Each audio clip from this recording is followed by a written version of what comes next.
Maqaa Abbaa, kan Ilmaa, kan Hafuura Qulqulluu, Waaqa tokko. Amiin.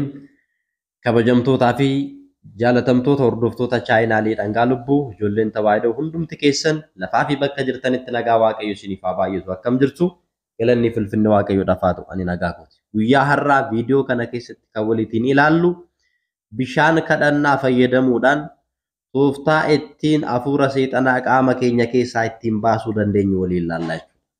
Hanga xumura viidiyoo kanaatti akka dhaggeeffattan laayik gochuudhaan viidiyoo kana akka eegaltan namoota biroodhaan immoo akka qaqqabuuf sheer gochuudhaaniin hundumti keessan hanga xumuraatti akka dhaggeeffattan isin affeera. Yeroo baay'ee bishaan kadhannaa maal akka ta'e namoonni hedduun hubannoo hin qaban yookiin immoo hin beekan jechuudha. Bishaan kadhannaa faayidaa guddaa qaba. Nuti kiristaana taanee erga jiraannee kadhannaa gochuun keenya yookiin kadhannaa taasifachuun keenya hin hafu.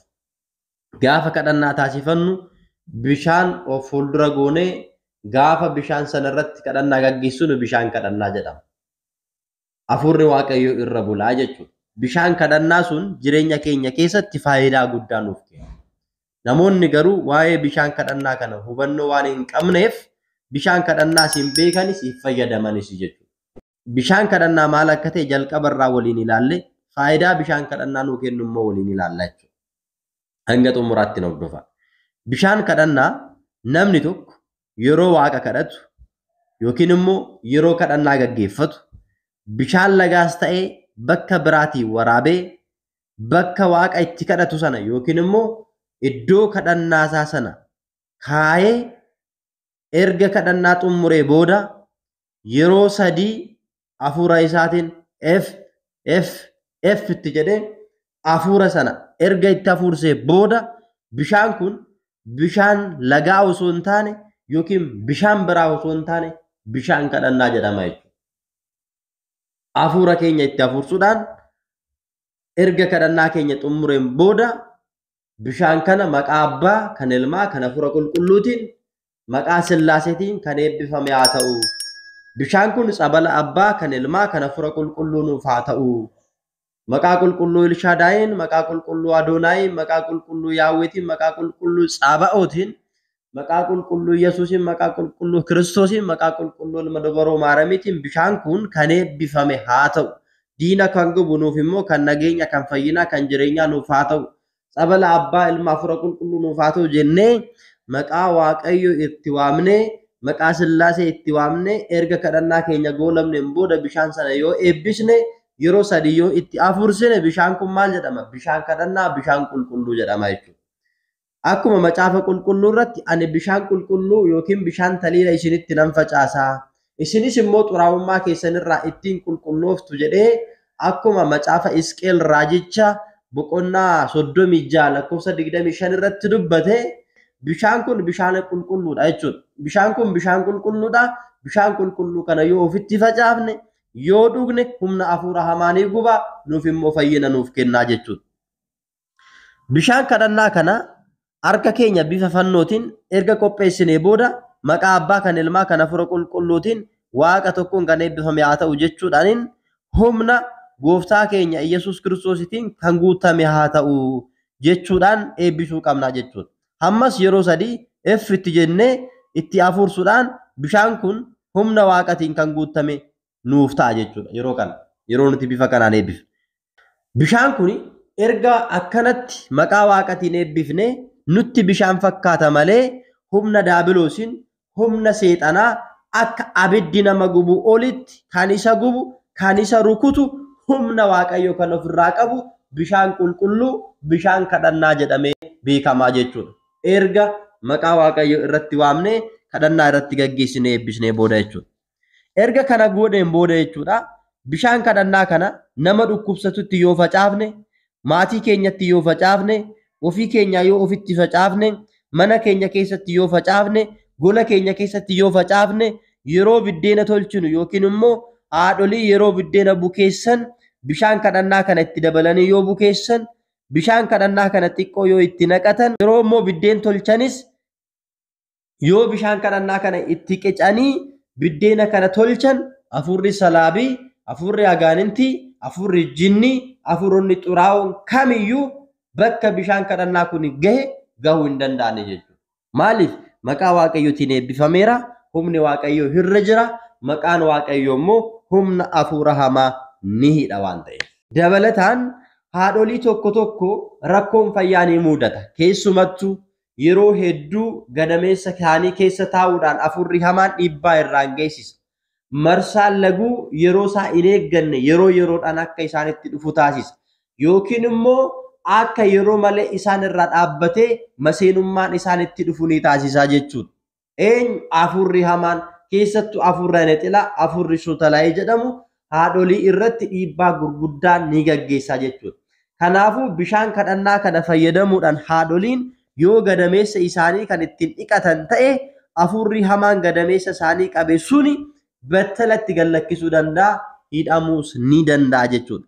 Humna bishaan kadhannaa kanaan hafuura hamaa kana maal gochuu dandeenya? Hidhuutii dandeenya jechuudha. Bishaan kadhannaa kana fayyadamuudhaan haadholiin dubartoonni dhalli isaan dide, dubartoonni ababaan ji'a isaanii yeroo isaa malee irraa dhaabee fi ji'a keessatti yeroo lamaa fi isaa ol kan isaanitti dhufu dhiigni isaanii akka malee kan dhangala'u yoo ta'e bishaan kadhannaa kana fayyadamuudhaan yoo dhiqatan humni hafuura hamaa kun maal ta'a? Irraa dhaabbachuu ni danda'a jechuudha. Hafuurri hamaan yeroo tokko tokko haadholii gadameessa isaanii keessa taa'uudhaan abaaboo ji'a isaanii yeroo malee irraa dhaabu, dabalatammoo ji'a keessatti yeroo lamaa fi sadii isaa olitti immoo abaaboon ji'a kun akka isaanitti dhufu kan taasisuu fi yookiin immoo erga isaan gadameessa isaanii keessatti daa'ima ulfaaniin booda yeroo da'umsa jala ga'an akka irraa ba'u kan taasisu kanneen kana dhaabuudhaaf bishaan kadhannaa furmaata guddaadha jechuudha. Bishaan kadhannaa kana fayyadamuudhaan haadholiin gadameessa isaanii kan dhiqatan yoo ta'e daa'imman isaanii kan isaan da'an kun kan eebbifaman ta'u, hafuura waaqayyootiin kan guutaman ta'u, humni hafuura hamaa gadameessa isaanii irra taa'ee dhiibbaa isaan irratti gaggeessullee irraatii kan hidhamu ta'a jechuudha. Karaa biraatiin bishaan kadhannaa kanaan yeroo dhiqannu bishaan itti dhiqannutti maknee dhiqachuun baay'ee barbaachisaadha jechuudha. Sababiin isaa uffata keenya yeroo miiccinu bishaan kadhannaatiin miiccuun ni danda'ama jechuudha. Bishaan qopheeffanne sanatti bishaan kadhannaa maknee yookiin xiqqoo ishii itti qicuudhaan yoo uffata keenya yeroo miiccinu bishaan kadhannaa kanaan miiccine hafuuronni ilaaltuu budaa uffata irra taa'anii gara daa'immaniitti gara ijoolleetti dhufan gara mana keenyatti ol galan akka ol hin galle akka isaan gubatanii fi akka isaan hidhaman taasisuu ni danda'a jechuudha.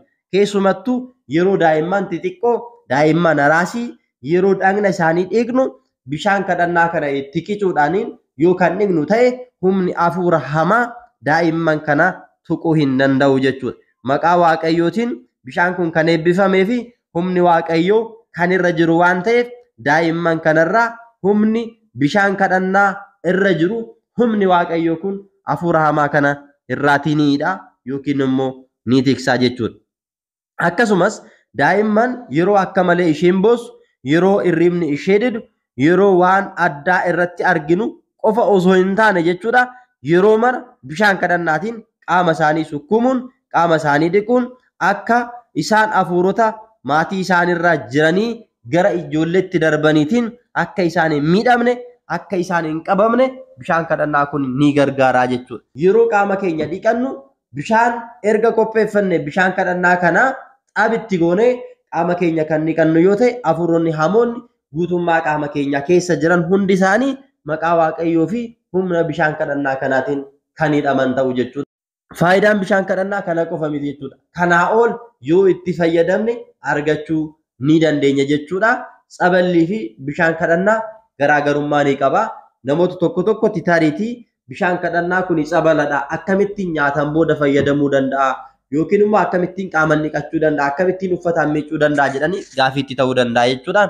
Bishaan kadhannaa fi tsaballi garaagarummaa qaba jechuudha. Bishaan kadhannaa jechuun mana keenya keessatti bishaan lagaas ta'e birkaadhaa waraabnee iddoo kadhannaa goone jalqaba akkuma jenne maqaa waaqayyootiin maqaa abbaa ilmaa hafuura qulqulluutiin kan eebbifame haa ta'u bishaan kun tsabala abbaa ilmaa hafuura qulqulluu nuuf haa ta'u jennee humna waaqayyoo maqaa waaqayyoo irratti waamnee maqaa waaqayyootiin kan eebbisiifan bishaan qulqulluu akka nuuf ta'u kan taasisnudha jechuudha. Tsabala jechuun immoo waadaa waaqayyo qulqullootaaf galeef yookiin immoo tolootaaf galeef mana qulqullummaa keessatti ofumaa isaa waadaa waaqayyo dhala namaadhaaf kenneef kan burqu erga burqee booddee bishaan osoo hin ta'in tsabala jedhamee kan waamamudha.